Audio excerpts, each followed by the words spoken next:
welcome to Half the Battle. We're starting the year off with toys that are, shall we say, mixed bag. Meet the Track Viper. This figure was released in 1989 with all original body parts. It's been a freaking while on this show since I've last said that, so it's nice to talk about a completely original toy again.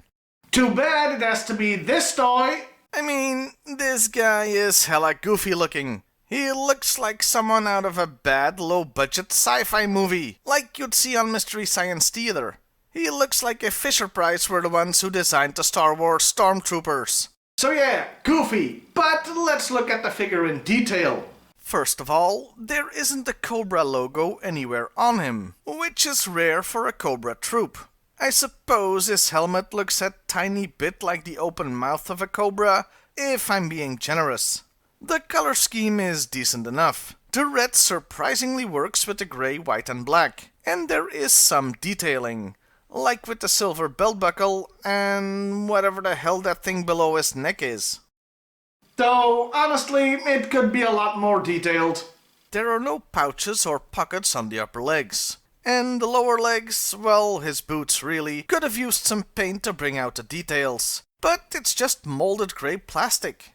What's really unfortunate about this figure is just how much it's susceptible to wear and tear.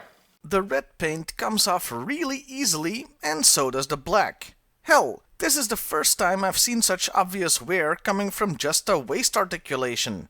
Also, his waist and upper legs are prone to yellowing. You know, where white plastic discolors over time. Storm Shadow figures are very prone to this. The Track Viper came with just one accessory, an okay looking gun. Which makes it stand out even more that he doesn't have a holster molded on his leg or anywhere. Overall, it's a weird, flawed figure that you could take or leave. It's not offensively bad, but nothing to write home about either. Or make an entire review about. Luckily for you and me, the Track Viper isn't just a figure, it's also a vehicle driver, so we can talk about that now. Meet the HISS 2 tank or the HISS Mark II. This thing is frustrating. Parts of it are absolutely gorgeous. Other parts, not so much. And you can tell what the problem is. Hell, Helen Keller could probably tell you what the problem is. The bright color on the guns and missiles. I have no idea how to even describe this color. I do know somebody who's had this kind of problem too. Hey, Steve! My name's not... Happy New Year, buddy!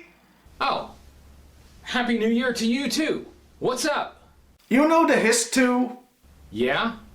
Do you know what color the guns are? Well, I don't have one, so I don't know. Oh, here. What color? Well... It's not red. No, it's not pink. No, it's not red. No, not pink. Oh, wait a minute. We both agree on what it's not, but what is it? This is the Listen and Fun Tripwire thing all over again, isn't it? Well, that one was red. Pink! You know what? We're gonna be here all day at this rate. I'm just gonna look it up on a color chart or something. Well, I suppose rose is the closest to it. Anyway, the rose really distracts from what is otherwise a great vehicle. Just look at all the detailing all over this thing. Hell, parts of it reminds me of the close-up model of the Death Star. That's how much loving crafting went into this tank. Now, since this is the HISS Mark II, we can't very well talk about it without comparing it to the original, now can we? And the first comparison is, it's bigger and stronger. While I absolutely love the original HISS tank, it may be my favorite vehicle, the Mark II looks more like it means business. While the original has 2 cannons and nothing else, this one has 3, plus 2 side guns and 2 missiles. So it packs a lot of punch. Another difference is the way the cockpit opens. On the original, the glass canopy goes up. Here, the seat portion goes down, and there's room for 2 figures. By the way, this probably explains why the Track Viper is prone to wear and tear so much. You're gonna be scratching parts of it as you put it in or take it out of the cockpit, especially the way this thing is designed. The biggest difference, though, is that the Mark II is a troop carrier. The back opens up and slides out, revealing room for 4 additional figures. The original could carry in total 4 people, this one as many as 7. That's a great use of extra space. This thing just has tons of play value for kids. Lots of weapons, rotating turret, opening cockpit, and troop compartment. The HISS-2 is just aces, all while looking really cool. Except for the damn rose color. This is what I meant when I said that this is such a friggin' frustrating vehicle. This tank would be one of my favorites, and objectively one of the best G.I. Joe vehicles, if it wasn't for the damn eyesore red. And you know what's funny? They had the chance to make this right. They re-released the HISS-2 as a convention exclusive in 2003 with a different color scheme. So, do you think they changed the red? No, of course they freaking didn't. The body is just a different shade of blue. Fine, if nobody else does it, I will. After all, you know my theme song when it comes to HISS tanks. I see a red door and I want it painted black. So I did just that. Do you just repaint every HISS tank that has bright colors? Pretty much, yeah. Though I still don't consider the septic tank a HISS tank. Because after all, they never made a bad HISS tank. Ugh! You okay, dude? Yeah, I'm still hungover from New Year's Eve, I think. Never made a bad HISS tank, huh? I'll have to get back to you on that. I'm just gonna ignore that obvious foreshadowing. Anyway, here's my improved HISS-2. Now it's one of the very best G.I. Joe vehicles ever made. And, well, this was the only toy Track Viper ever got, both in the original line and later. Same goes for the tank, not counting that convention exclusive. That means it's time to talk about the character, starting with the file card. About half the card talks about the tank, and half about the actual driver. Which is fair, I guess, though I wish they'd had given the vehicles their own cards, like they sometimes did in the years after the original line. Anyway, other Cobra troops joke that Track Vipers are too clumsy or slow to serve in the infantry. This is because they tend to be large and muscular. Really? These guys? Because this figure is among the more scrawny looking compared to, say, a Viper. Hell, compared to actual big and muscular looking figures like Road Pig, they look positively pathetic. I have the feeling there was a distinct lack of communication between the file card writers and the toy designers here. Anyway, the real reason they need big strong guys as Track Vipers is so they can rethread the track if it got hit by enemy fire. And that does seem like quite the undertaking. And that's all the characterization we get. He's big and strong. Truly a fountain of information and insight. As far as the HISS-2 is concerned, the card says it's a modernized version of the original, with controls that allow the Track Viper to both drive and control the weapons all by himself. And no idea why there's a gunner's position then. It also says the cockpit affords excellent 360 degrees visibility. Yeah, except the entire back of it where you can only see the tank.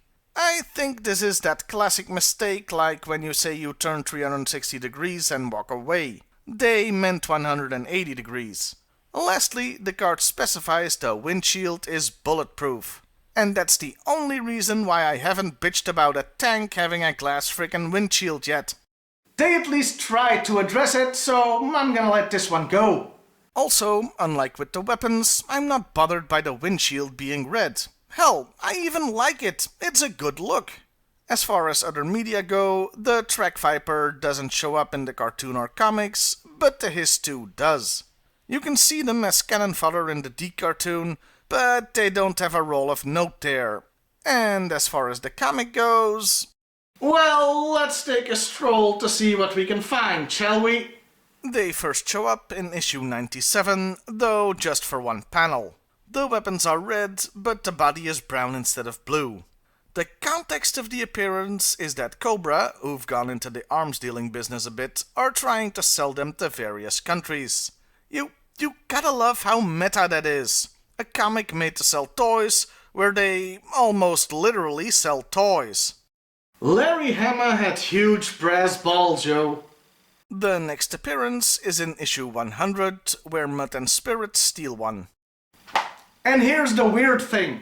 I said the Track Viper didn't appear in the comic, and he didn't, but there is a driver here. Only it's a freaking Gyro Viper, or at least a Cobra that looks a hell of a lot like one.